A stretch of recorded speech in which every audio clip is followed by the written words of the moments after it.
Querido alumnado, en esta sesión vamos a tratar los elementos de la unidad didáctica, en concreto, metodología, actividades, evaluación y, de manera general, trataremos el apartado de atención a la diversidad, teniendo siempre en cuenta las medidas, directrices y estrategias que nos indiquen los especialistas de esta área de atención a la diversidad.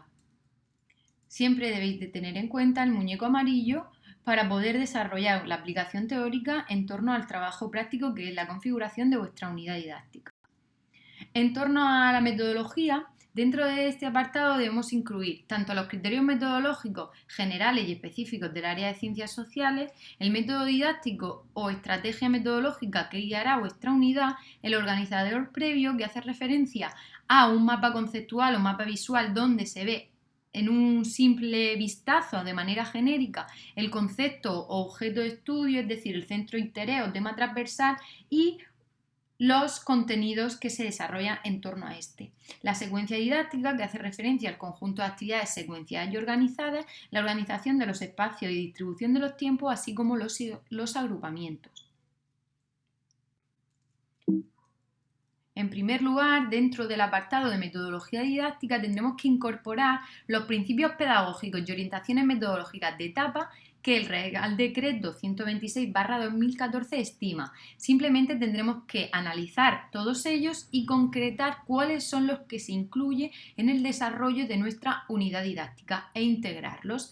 Así, también tenemos que concretar aquellas orientaciones metodológicas que se desarrollan en esta unidad en ciencias sociales a partir de la estrategia de indagación que elijamos. Esta estrategia la veremos en el siguiente tema. También incluiremos los organizadores previos y la secuencia de actividades que a continuación explicaremos. La secuencia de actividades la podemos trabajar de dos formas, es decir, podemos hacerla explícita a través de la secuencia básica, introducción, donde el objetivo es motivar, despertar el interés del alumnado o presentar brevemente el tema objeto de estudio, las actividades de desarrollo que se tratan de exponer la información a partir de una estructura previa donde se permita organizar los contenidos, las ideas, recoger información sobre los datos y hacer actividades de profundización. Y por último, la fase de conclusión donde lo que se pretende es realizar una síntesis y evaluación de lo aprendido.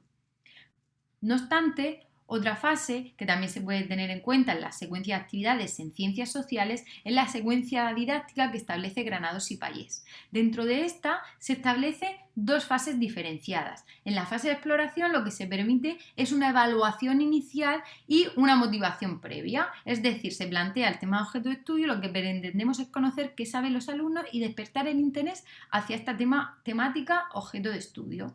A partir de esta fase continuamos con la introducción de conocimiento, donde lo que se pretende es reestructurar esas ideas previas a través de un mapa conceptual y tratar de construir nuevos conocimientos a partir de la búsqueda de información, la suministración de la misma y una evaluación continua que nos permita resetear ese proceso de enseñanza-aprendizaje. La fase de estructuración del conocimiento se plantea con el objetivo de sintetizar, es decir, de crear nuevas conexiones en torno a esa información y ese conocimiento que estamos construyendo y resumir o recapitular y exponer ejemplos sobre lo aprendido, es decir, hacer más interior, más de manera explícita, poder hacer explícito eso que estamos aprendiendo. La última fase, la fase de aplicación de lo aprendido, lo que trata es de proporcionar a partir de todo esto que hemos aprendido y que hemos sintetizado y recapitulado en la fase de estructuración del conocimiento, poder aplicar todo ese conocimiento en situaciones nuevas, preferiblemente reales y diferentes, con el objetivo de comparar también distintos puntos de vista entre lo que conocíamos, o sea, lo que creíamos que sabíamos en la fase de exploración, nuestras ideas previas, y lo que hemos aprendido a lo largo del cumplimiento de todas las fases. Con respecto a la atención a la diversidad, tenemos que tener en cuenta que esta debe hacer referencia a esa necesidad de ofrecer las mismas posibilidades de formación básica común a todo el alumnado del grupo clase. Para ello, tendremos que adaptarnos a la capacidad de aprender de cada alumno, a su motivación o interés, a los estilos y a sus estilos de aprendizaje diversos.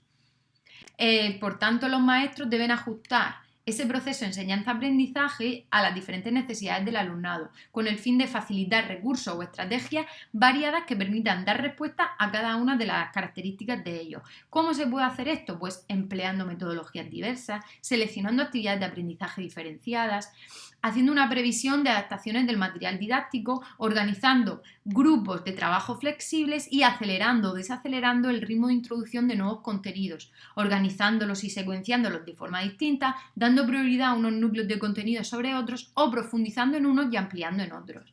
Siempre tendremos que tener en cuenta que las necesidades, es decir, los alumnos con necesidades específicas de apoyo educativo necesitarán de un plan de trabajo individualizado, es decir, de un PTI. Normalmente estos PTI la maestra tutora los tiene a partir del plan que desarrolla tanto el especialista de pedagogía terapéutica o el especialista de audición y lenguaje. Siempre tendremos que coordinarnos con estos especialistas para poder realizar nuestras adaptaciones en el aula.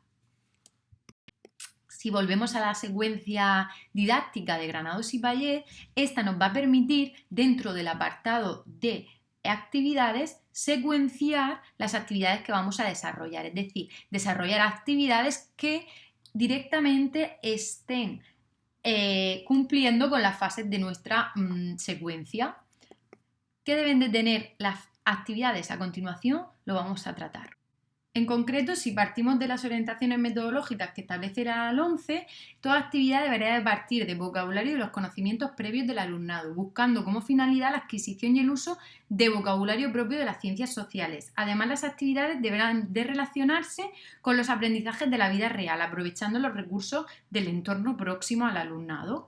También se tendrán que realizar trabajos y presentaciones a nivel no solo individual, sino también en equipo, que supongan la elaboración de un producto significativo a raíz de esa búsqueda, de esa selección y organización de la información que se ha desarrollado en la fase de la secuencia de enseñanza, no solo de carácter social, sino también geográfico, histórico, mostrando la habilidad de trabajar tanto de manera individual como de manera colaborativa.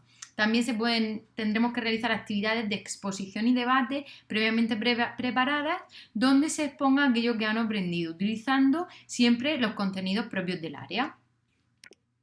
En cuanto a los indicadores que debemos de tener en cuenta para seleccionar o construir y diseñar nuestras propias actividades, es que se ajusten siempre a los objetivos y contenidos seleccionados, que estén correctamente secuenciadas, de forma que favorezca esa progresión de los aprendizajes, es decir, que sean significativas tanto para el alumnado, además de motivadoras, y representativas, de tal forma que con un mínimo de ellas se consigan los efectos deseados. También deben de presentar distintos grados de dificultad para que estén al alcance de todo el alumnado, favorezcan la funcionalidad de los aprendizajes, es decir, que las actividades nos permitan utilizar los conocimientos en otras circunstancias, que fomenten la autonomía y la autoevaluación, además de recoger cómo llevarlas a cabo. Es decir, cuando diseñamos una actividad debe aparecer el espacio y el tiempo en el que se van a desarrollar, el agrupamiento del alumnado, el uso de recursos y materiales didácticos, además de un desarrollo de cómo se va a llevar a cabo en sí misma la actividad. Además, también deberá de tener continuidad. ¿Qué significa esto? Que muchos aprendizajes han de ser de objeto de actividades frecuentes. Se debe de combinar diferentes tipos de actividades, no solo individuales en grupos, sino también actividades fuera y dentro del aula, y también facilitar la adquisición de los contenidos. Ahora veremos los distintos tipos de actividades. Algunas de las actividades pueden ser actividades de presentación o motivación. Estas están encaminadas a introducir a los alumnos en el objeto de estudio. Deben generar interés y predisposición hacia nuevos aprendizajes. Las actividades de desarrollo permiten el trabajo y aprendizaje de los nuevos contenidos. Las actividades de síntesis están encaminadas a relacionar entre sí los contenidos, tener una visión de conjunto y que el alumnado aprecie el cambio en sus ideas después del trabajo realizado. Las actividades de consolidación sirven para repasar y aplicar los contenidos trabajados. Las de refuerzo nos permite atender a aquellos alumnos que no han conseguido los aprendizajes previstos, y las de ampliación, construir, que el alumno construya nuevos conocimientos que han conseguido satisfactoriamente en las actividades establecidas. Las actividades de evaluación permiten evaluar lo aprendido, y las complementarias y extraescolares se diseñarán y se evaluarán conforme establece el currículo y son aquellas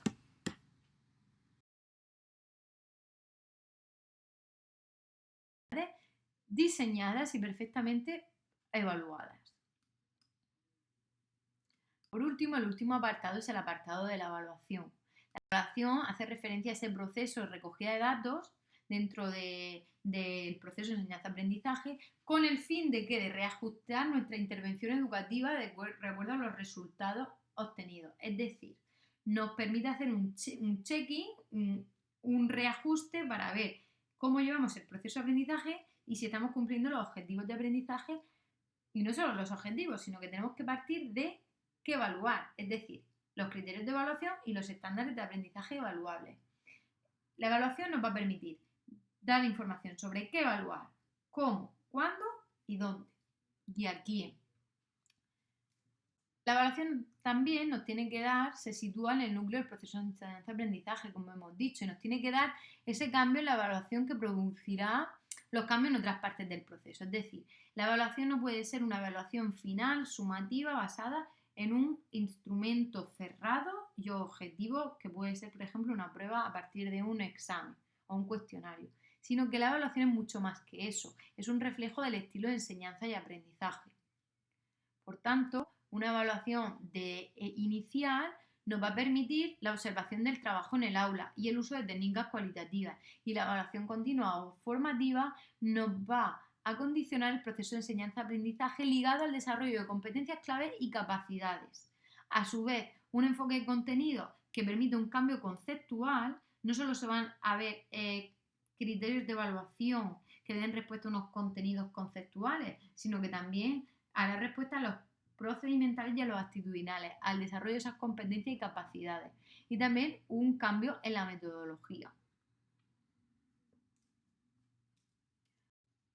¿Cuándo evaluar? Los momentos de evaluación son muy importantes, ya lo hemos dicho, pueden ser 3 principalmente. La evaluación inicial y diagnóstica, que permite aportar información acerca de qué es lo que conoce el alumno. La evaluación del proceso, que nos dará información sobre cómo está el alumno aprendiendo, y nos va a dar también ese reporte de información, nos va a permitir hacer los reajustes necesarios para contribuir a la mejora del proceso de enseñanza-aprendizaje. Y por último, una evaluación sumativa o de término, que determina el grado de dominio del alumnado de un determinado aprendizaje. Para poder evaluar, tendremos que diseñar perfectamente esa relación entre qué evaluar, los criterios, los estándares y las competencias. Dentro de ese diseño de la evaluación, tendremos que tener en cuenta no solo los criterios y los estándares y a su vez la relación con las competencias para hacer una evaluación competente. Para concretar qué es aquello que se evalúa, tendremos que tener en cuenta los indicadores de logro.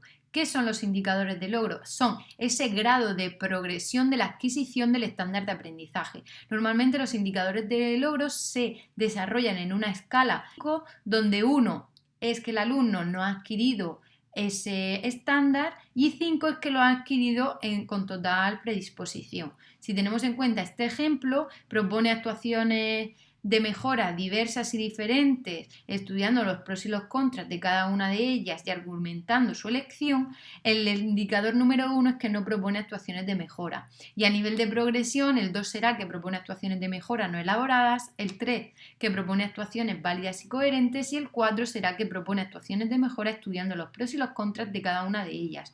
Por último, el 5 hará referencia a la total adquisición de ese estándar de aprendizaje. Para cada uno de los estándares se tendrá que desarrollar un indicador de logro. En relación al cómo evaluar, dependiendo de si lo que estamos evaluando es el aprendizaje o el proceso de aprendizaje en sí mismo, utilizaremos unos instrumentos de evaluación u otros. Por último, encontramos quién evalúa. Se pueden desarrollar 3 tipos diferentes de evaluación en base al sujeto de evaluación. En concreto, la heteroevaluación, que es cuando el docente es el que evalúa al alumnado o en cambio el alumnado evalúa al propio docente. La autoevaluación, cuando el alumnado y el docente se evalúan a sí mismos. Y por último, la coevaluación, cuando el alumnado evalúa a sus compañeros. Esto es todo y muchísimas gracias por su atención. Hasta el próximo vídeo.